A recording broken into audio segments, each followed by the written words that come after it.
On the topic of France, Professor Ramadan, I wanted to ask. You've spoken about and Sheikh Qadhi has spoken about the colonial legacy, right, and the history of the French in the Muslim world. How do French people view Muslims? How would you characterize that relationship? We've seen Marwan Mohammed, for example. I read the former leader of a CCIF, the advocacy group. He said that some French people have two colonial instincts. One is to dominate, and the other is to civilize. And these two instincts are still quite prevalent in the modern political discourse. The instinct to dominate is more far right, and the instinct to civilize is left wing. So, how do French people view Muslims?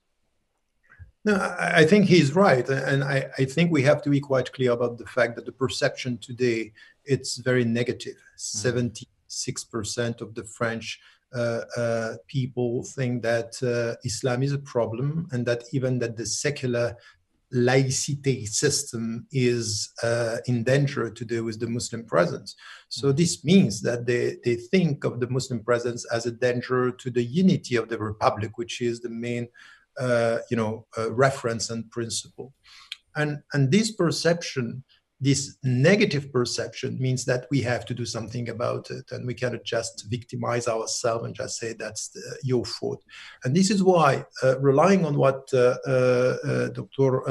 Yasir Qadhi just said right now, and I think that this is essential for us. I would put this in four responsibilities and our duties when we are facing this situation. The first, as he said, and I think I have been repeating this for the last 30 years, you cannot deny the fact that there are misunderstandings and bad interpretation and wrong interpretations of Islam. And this is not new. It happened from the beginning. It's the same in Muslim majority countries and now in the West. And then when these interpretations are, promoted and pushing people to kill in the name of Islam, we have to be quite clear.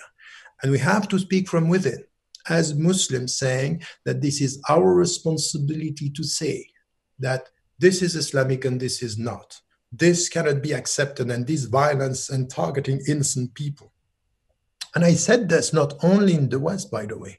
I said even when we are dealing with some issues, for example, in Palestine, in Muslim majority countries, we have to be clear as to our position. This has to be, bit ta'sil, meaning it should be rooted in our tradition, and we have to be quite clear about it. This is our religious, intellectual, political, and social responsibility. This is one.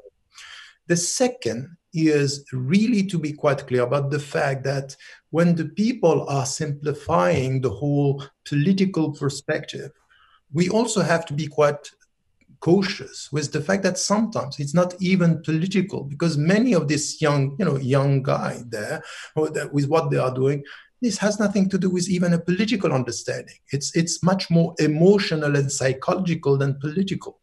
And we have to be quite clear that as Western citizens, when we are talking of political issues, this is not political Islam. This is citizenship, active citizenship, talking to our own government, saying you can't do this. And I think that this is also essential, that as Muslims, we have to make clear that respecting the secular society or the Western societies means that as citizens, we have to be involved in the social, political discourse of our society and make clear that this is not to politicize Islam, it's just to be a citizen in our society and to have the right to ask the right questions. To let Muslims have a seat at the table. Exactly. That's essential, because this is the very meaning of being a citizen. And my problem with some Muslim leaders is that they speak about this, but their behavior is not exactly understanding that, the fabric, the way it works from within. It's that they are in and speak from outside. And that's the problem. There is a third responsibility, which is essential. I'm sorry. As citizens and as Muslims, we have the right to ask all the questions that are necessary to know the truth. Because we know now that some of our brothers and sisters are instrumentalized by political trends and sometimes not from within the community. Infiltrants are known in the United States as they are known now. So when, for example, someone is saying, I was in touch with this guy or the intelligence service, at least we have to ask all the questions. What is happening? Tell us the truth. We have to ask for independent inquiries to know what happened.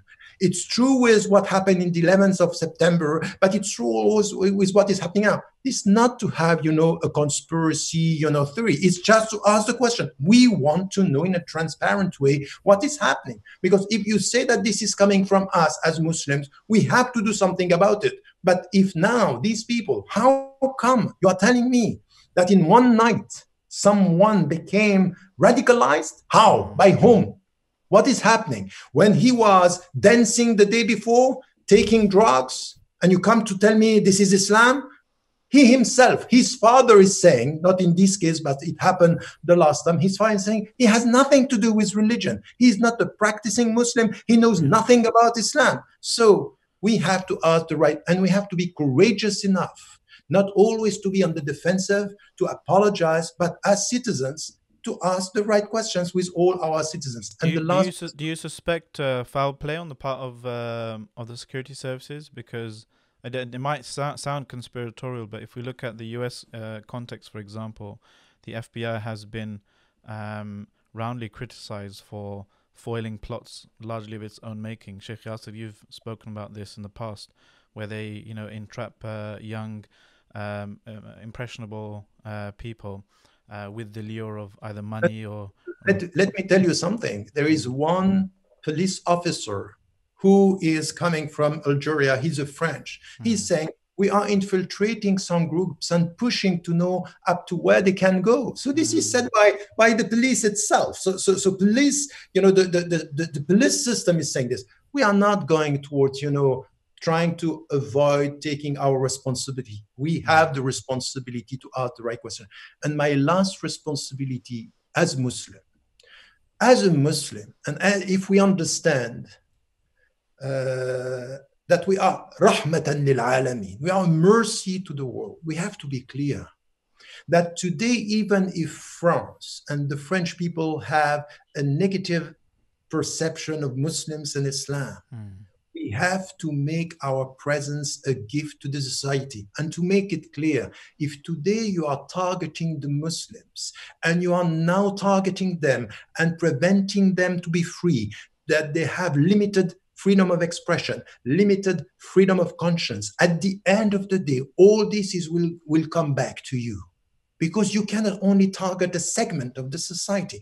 And this is important because if the far-right parties are taking over, we are not the only victims. It's the whole society. So we have to universalize our discourse as Muslims and as citizens to make it clear that if we are the first target, the whole society is the second one.